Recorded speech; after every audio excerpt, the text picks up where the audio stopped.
ọlụ amalitego ozugbo n'ebe ahụ mebiri emebi ma isi Ekwulobia na-eje Igboukwu maọbụ Isuọfịa ebe ahụ mebiri emebi mezi na ọ naghị ekwezi ọgịga ọ na-afịazi arụ eri ọnwa ole ma ole gara aga. Ngozi Obileri bụ onye nta akụkọ anyị na-ahụ maka ọlụ okporo ụzọ gara ịma ka ọlụ si wetara anyị akụkọ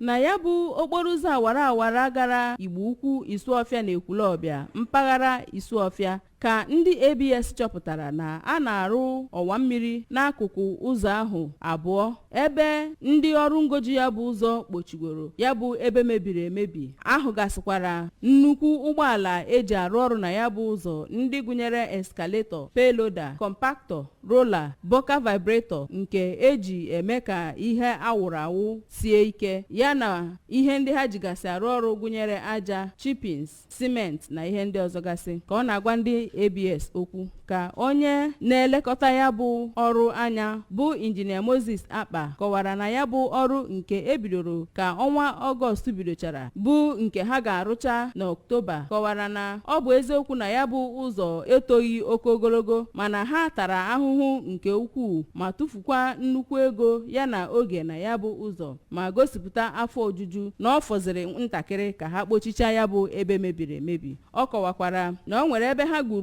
ụmị mmiri n'akụkụ ya bụ ụzọ ka mmiri niile na-aga n'elu ya bụ ụzọ tupu ha bido ọrụ na ya nwee ike ịdị na-aba na ya ka o wee nyere ha aka ịrụ ya bụ ọrụ ngwa ngwa. N'okwu nke ha dịgasị iche iche ka ụfọdụ ndị na-agbafe na ya bụ ụzọ bụ Maazị Augustine Igboukwu na Oriakụ Mary Ann Mbadogha bụ ndị kwara arịrị ụdị ahụhụ ha tagoro na ya bụ ụzọ tupu Gọvanọ Soludo agbatara ha ọsọ enyemaka, gosipụtara afọ ojuju ma too Gọvanọ Soludo n'ịgbatara ha ọsọ enyemaka n'oge dịka oge a na ya bụ ụzọ. N'otu aka ahụkwa ndị na-arụ ya bụ ụzọ tinyere nnọọ obere ụzọ ọzọ ndị na-akwụ ụgbọala ga-esi na-agafe n'akụkụ ebe ahụ mebiri emebi ka ọ wee nyere ha aka ịrụ ya bụ ụzọ ọsịsọ, mekwanụ na anaghị enwe oke ịta ahụhụ ịgafe ya bụ ebe. Site n'Isuọfịa, abụ m Ngozi Obileri.